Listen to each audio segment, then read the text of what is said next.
Au centre d'examen du collège Atlanta à Bonabéry, les candidats vont et viennent, cherchant à se rassurer. Mais aucune épreuve du DCI n'a pu se dérouler depuis ce lundi matin. Une fuite massive sur les réseaux sociaux est à l'origine. Les sujets d'examen ont été traités à l'avance par des candidats.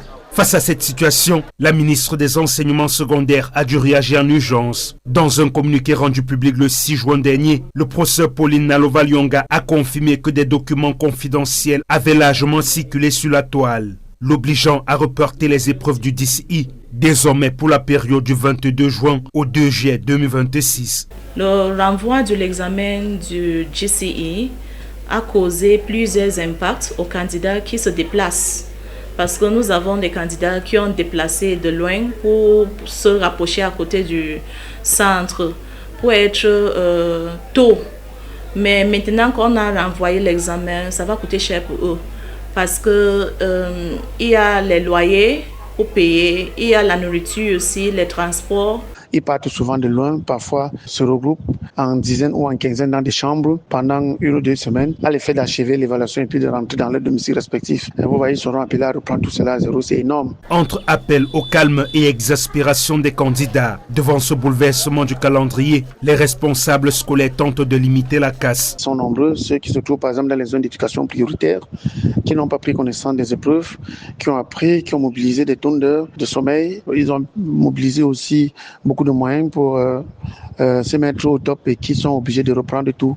Moi, je crois quand même que c'est énorme. Le poids psychologique et affectif, n'est-ce pas, qu'ils portent. Normalement, tout cela, ça les dérange moralement. Ça joue sur l'air psychologique. Mais à ce moment, qui ne se dérange pas, qui doit être encouragé et sachant eux-mêmes qu'ils peuvent tout faire.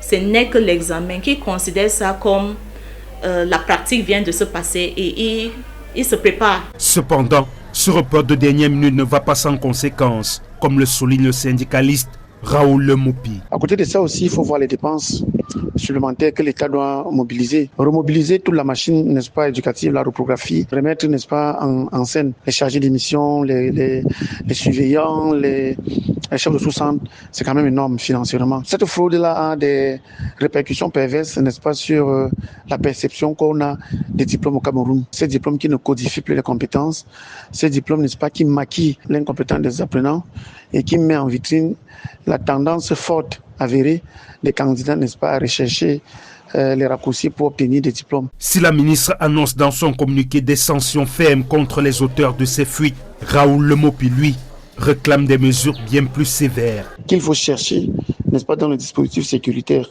du DCI Board, n'est-ce pas, la faille, et vous verrez, chaque fois qu'on trouvera la faille, vous verrez derrière cette faille la main tapie d'un acteur chargé d'animer ce processus de certification. Ce n'est malheureusement pas la première fois que le système éducatif camerounais fait face à une telle crise de crédibilité. Ce scénario rappelle d'ailleurs les événements de 2020. À l'époque, déjà sous la direction de Pauline Nalova-Lyonga, la ministre avait été contrainte de faire recomposer les épreuves de physique, chimie et de SVT des séries C, D et TI du baccalauréat général, à la suite de fraudes massives enregistrées en pleine session. C'est dire que les démons de la fraude semblent avoir la peau dure au Cameroun.